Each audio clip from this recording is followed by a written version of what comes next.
Right, but okay, so I'm with you and I'm hearing you and I'm completely in agreement. But Well, you can't say but. You have to say I and. well and well I said but too, but and I working with clients, I have to tell you. So we get on one track and everything's great and things are going along and their business is going and things are flourishing and great things are happening.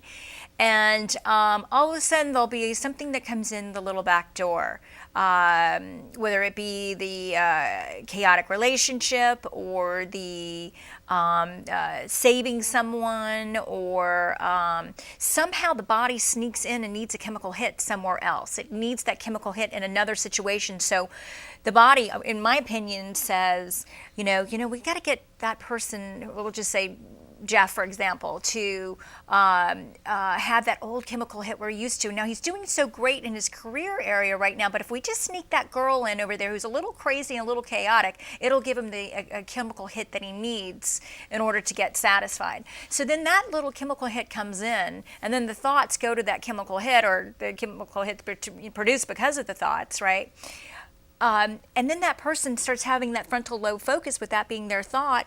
This person, they're now focused on this person, and their life starts to be a little more chaotic and things start to happen. And, so what can we do? What can a person do to make sure that they really stay focused? Because that little back door will affect that intention and vision that they originally created with staying focused, with whether it's going to the gym or staying on top of their career or whatever. This little back door comes in and the body's craving a chemical hit somewhere else and it's needing it somewhere else. I mean, how do you really check and make sure? That's why I have 10 areas for people to set their visions in, to really make sure that they're staying clear and focused in all areas. It's just not a few, it's many, it's all. Well, it is, and that person who's in the midst of success in their life, Right. and they're in the midst of breakthrough, they have to know that at the very end of a battle, or at the very end of a war, or very end of a fight, is always the greatest moment.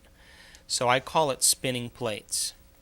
When you're trying to spin all these plates at once, it takes all your attention, and normally what happens, it takes so much energy to keep all this up.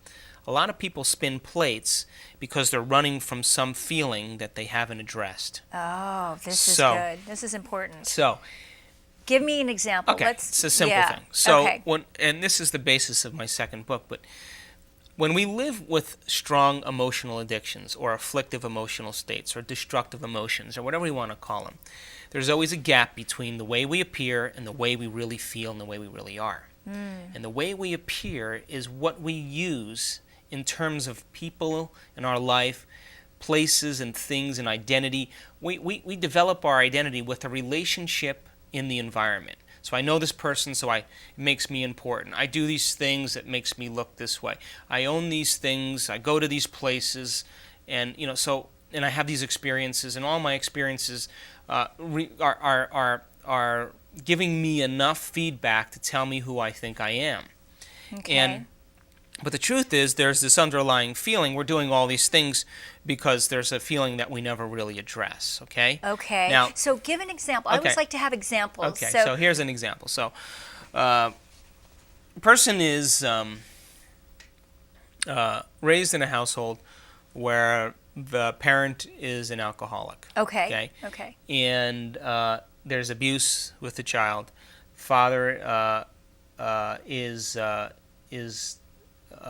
treats the child with disrespect.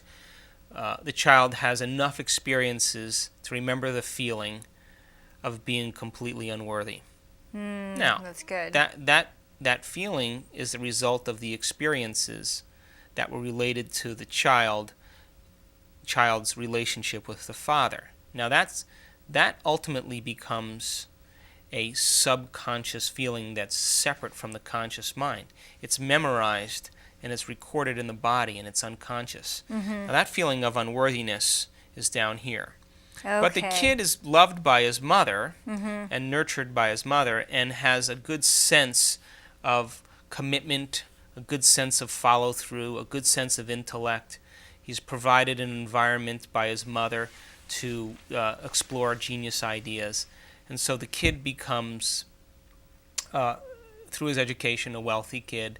He goes to college, he gets a successful job, And at a certain point in his life, he starts noticing that this feeling is there. And that feeling of unworthiness is coming up more because he pretty much is starting to see that all the things that he accomplished, all the success that he had, he did to try to make this feeling of unworthiness to go away, to prove that he could be somebody else, right? But in fact, it's in there. It's unconscious, in that subconscious program. So right around the middle of his life, he realizes that he can pretty much predict the feeling of every experience he has with every person.